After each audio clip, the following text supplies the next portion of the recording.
Welcome to Citizen Science, stories of science we can do together. Brought to you by SciStarter. Today, we look at the tasty, tantalizing, and sometimes toxic world of fungi and the results of the first annual Great North American FungiQuest. About 450 million years ago, the first aquatic plants were doing their best to move onto land and create the lush green world that we humans began enjoying about 449 million years later. But they had a big problem.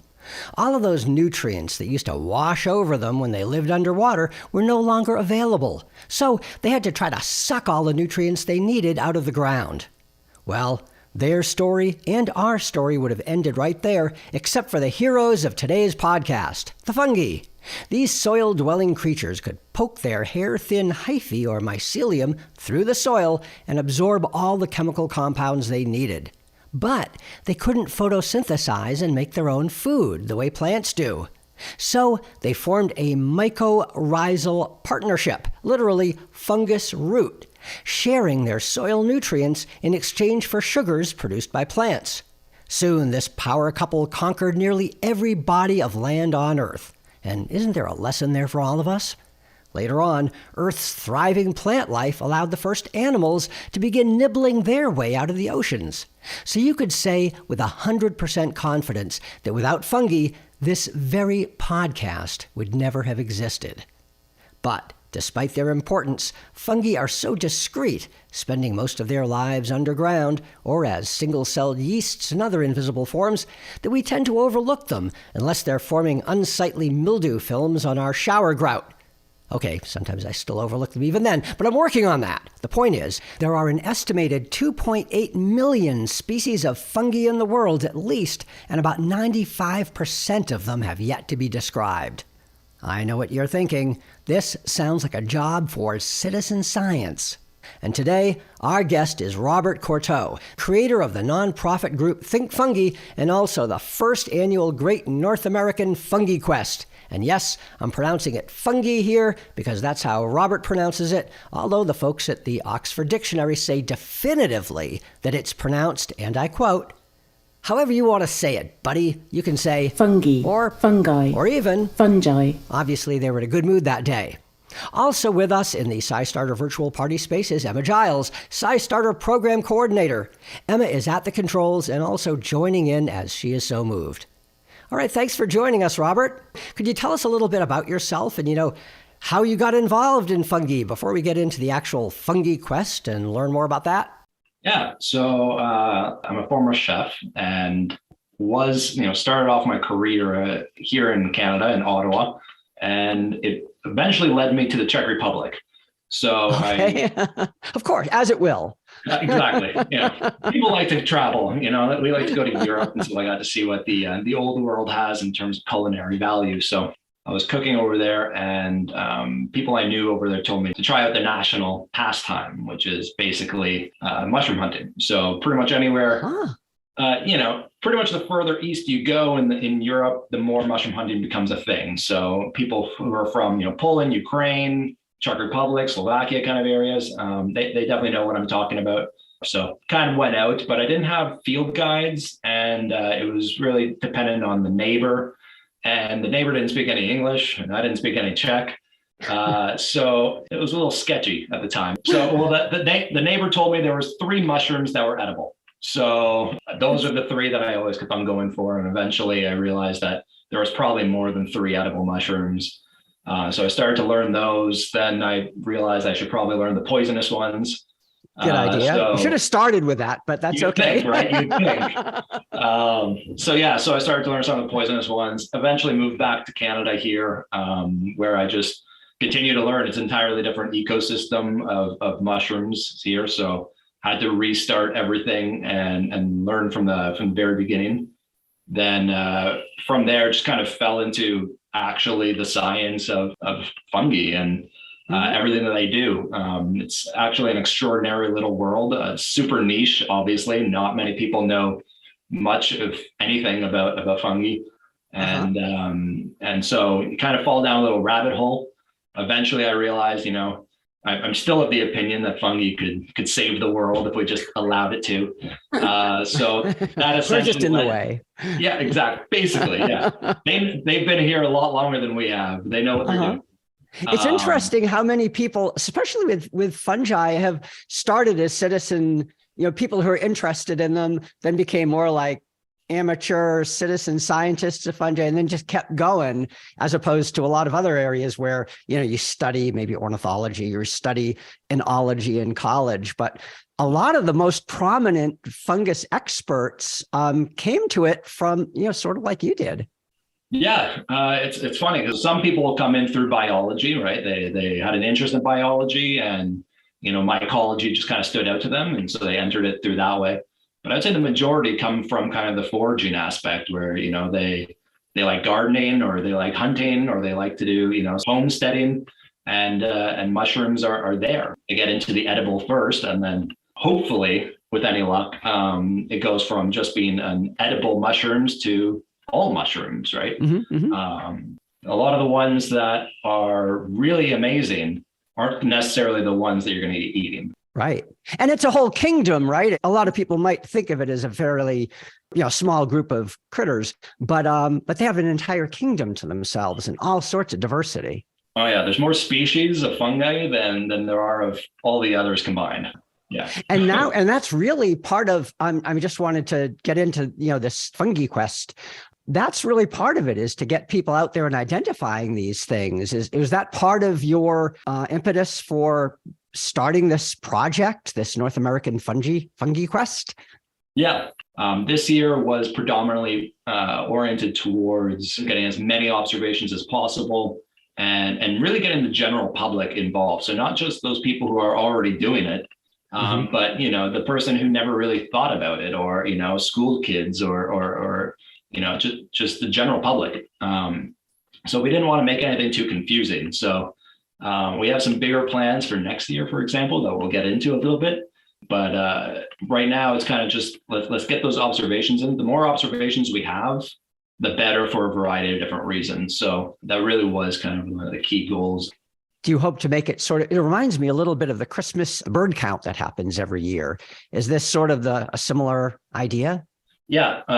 For example, the FungiQuest that just ended, we had just under, I believe, 10 short or 7 short of 4,400 species. Wow. So, if you put that into context, there's about 200 species in North America of birds, I think. So, there's a good little comparison, right? We had 22 times the amount of total bird species actually documented by FungiQuest.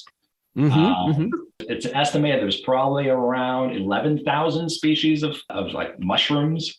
Kind of have to differentiate from general fungi, because any sort of mold that's growing on your orange could technically be considered in right, or right, exactly. Mildew or athlete's foot. Exactly. Or So when we're talking strictly of the fruit bodies, right? We're estimating, and it's still an estimate, that there's only about 11,000 in North America. So we documented nearly half of them. Okay, and I should point out here that by fruiting bodies, we mean mushrooms, right? They're the reproductive organs of some fungi that live underground or on trees. They carry spores, which are kind of like the seeds that plants carry in fruit. So yeah, mushrooms are fruiting bodies. So I tend to tell people that it's kind of like the apple of the apple tree. So, this is the reproductive organ, if you will, of the entire fungi. So that in itself is obviously where you're going to be identifying what that is, right? But you have roughly 3 million species of fungi in the world. Wow. And you have roughly between somewhere in the vicinity of 20,000 to 30,000 species that actually produce fruit bodies. Oh, so, okay. That's about 1% of all fungi will create fruit bodies. And the other 99% don't. And before we go too far, I know some folks could be inspired by this podcast to go out mushroom foraging themselves. And there are some that are toxic, we know, and even deadly. So first of all, don't eat anything unless you're absolutely sure what it is. That's really good advice for everything, not just mushrooms. If you don't know what it is, don't put it in your mouth. Beyond that, Robert, do you have any suggestions when it comes to avoiding, problematic mushrooms? White mushrooms with white gills. Yeah. So when you have the gills on the underside, your regular button mushroom that you're going to get at the grocery store, if you can think of it in your mind, is a white mushroom, but the gills underneath are black, right? So those are your basic mushrooms. Now imagine the same thing, but with white gills underneath. Yeah. And the reason why that's kind of a caveat is because you have the destroying angel, which is a white mushroom with white gills. And you have the death. I don't like the name of that. That does not like the sound of that. If that's on the menu, I'm gonna, maybe I'm not gonna. Pick that. You don't want the destroying angel and you don't want the death cap. And both of those are white mushrooms with white caps. They're very prevalent across the continent. And they actually are some of the most common mushrooms for mushroom poisonings. And they're not. You don't want to consume that. I guarantee you. It's not like a mild toxic. It's, deadly toxic. Yikes. Okay. So between now and the next FungiQuest, if somebody wants to get confident that they can go out and make an identification and contribute meaningfully, and maybe even collect some for their own consumption, what would you recommend people do? Are there clubs? Are there groups? Are there, how do you get into this? Yeah, so right off the bat, the world of mycology tends to be pretty regionalized simply because mushrooms tend to be fairly regionalized. So, most states will have their own regional clubs. Okay. So there's quite a lot of mycology clubs. And I definitely would recommend getting involved with one of them because they tend to have a good number of experts. They go out in the woods with, their guided tours. And there's really no replacement for going out with experienced people to show you those fungi, even people who are just interested in taking photos, right? Really enjoy their photography. They like to go out, but people who want to know more about the science or more about foraging for edibles, right? So there's all different kinds of people who come out to these events. But definitely the regional clubs, Think Fungi, which is, what I created. Think Fungi was designed as a community. So it's a free community online where essentially anyone can just join globally. And it's nothing but a group of mycophiles, right? So it's open for anyone to host events if they want, because as I said, we're so regional in terms of these clubs. I just thought it would be a good idea to have kind of a more expansive group, if you will. So, so there's a number of clubs you can join for sure. Great. Okay. That would be my first step. Also, field guides. If you're going to go out, if you are an introvert and you want to go by yourself, then you get your field guides. You set aside a few hours. Essentially, you go into the woods. You find a mushroom, you flip through the field guide, you find the mushroom. That's how I started. But it's much more preferable to go with people who know what they're doing and just learn from them. Stand on the shoulders of giants. Right. Good idea. Wow. And I know that some fungi are microscopic, like yeasts, right? But isn't there a fungus that's the largest single organism on Earth, like up in Oregon? Yeah, the honey mushroom. So yeah, absolutely massive. And it's not only the largest, but it's also considered, it's right up there with the heaviest organism on Earth. If you were to compile all of that mycelium from underground and put it together in one bunch, it'd be one of the heaviest organisms on Earth. Like a blue whale or something. Also the oldest. It's about 3,000 years old, I think it is. Wow. So just to give us a good look at what we can look forward to for 2023, can you give us some information or walk us through what we know so far? Yeah, so 2023 is likely to be quite different. So this was our first year, 2022, and we learned a lot about it. And within the mycology world, there is a small but mighty group of people who do DNA sequencing, and it's important in the world of mycology to have that DNA sequencing because there's a lot of mushrooms. There's a lot of species that are still being discovered, but most importantly is that we don't know what species, we really have here. And that's the interesting thing. So when we say, that we think that we have around 11,000 fruit bodies or different fungi that create fruit bodies in North America, it's an approximate, right? We could tell you pretty much guaranteed how many exact species of birds there are, right? But we couldn't tell you that number of fungi or even, mushroom fruit bodies. And so what we really need to do is get out there and find all the mushrooms that we possibly can. And so 2022 was really just about that. It was spread the word, get as many people out to make observations. As many observations as possible is the goal, because eventually, for every 1,000 observations you get, one of them is going to be a rare species, right? Or maybe it'll be a new species. But we won't even know generally if it's a new species unless that DNA sequencing is also occurring, because so many of these mushrooms actually look so similar to others. And the only way of knowing that it's actually a different mushroom through DNA sequencing. So that's something that we're definitely going to be working on going forward. Great. Something to look forward to. Thanks for joining us. Thank you. Thank you so much. Thank you for having me, guys. This is fantastic. I loved it.